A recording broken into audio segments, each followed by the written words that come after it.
Venezuela's economy is collapsing. There are food shortages and massive unemployment and little government support for its poorest residents. Starting in 2015, Venezuelans began fleeing to neighboring countries. And now northern Brazil is facing a crisis as thousands of refugees arrive there each month. For a look at this underreported story, Ernesto Londoño, Brazil bureau chief for the New York Times, joins us now via Skype from Buenos Aires. Ernesto, you've spent time in this area of northern Brazil where thousands of Venezuelans are arriving. Can you just paint the picture for us? What are the conditions like there? Sure. I recently came back from a trip in Boa Vista. That's a city in northern Brazil, and it's been one of the hubs in the region where desperate Venezuelans who have been arriving in larger numbers turn up. This is a migrant crisis that is years in the making. This is not entirely new, but it has entered a critical stage. What we're beginning to see is people arriving who are penniless, who are often very sick, and who are out of options. In Boa Vista, which is a relatively small city, roughly 300,000 people, all the public areas such as parks and plazas have essentially become makeshift homeless shelters. Venezuelans have put up tents, just basic camping tents. Some are just sleeping under tarps or pieces of plastic.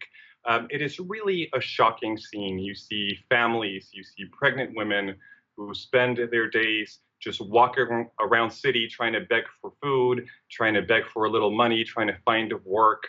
And local officials are barely coping to house just a few thousand people in formal shelters. How are the local officials responding to all this? It's been a mixed bag. I think across the board in Latin America, there's been a tradition of open borders, relatively speaking, and there's been a proud tradition of rising up to the challenges posed by migrant crisis and refugee crisis in the past. However, the number of people that are crossing borders each day, just to give you a sense, as of early this year, the UN thinks that roughly 5,000 people, Venezuelans, were leaving their country each day. That is a huge number of people for local officials to deal with, particularly when they come with such acute needs.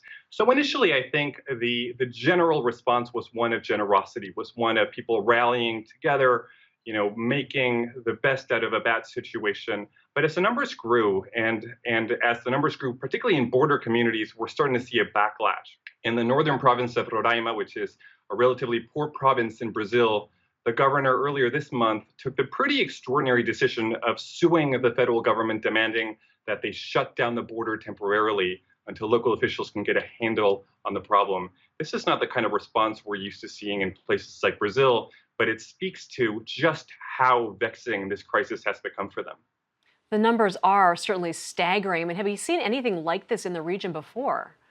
I think it's hard to find parallels that look anything like this. A burst so fast and so sudden of people who are so desperate in a country where people are literally starving to death is pretty unique. Is anyone in the international community stepping up to help? Is any humanitarian aid being sent to Venezuela? The Venezuelan government has steadfastly refused numerous offers of international aid, of humanitarian aid. Many countries have stepped up and said, we would love to help you with the root causes of this. We would love to bring in food, to bring in medicine.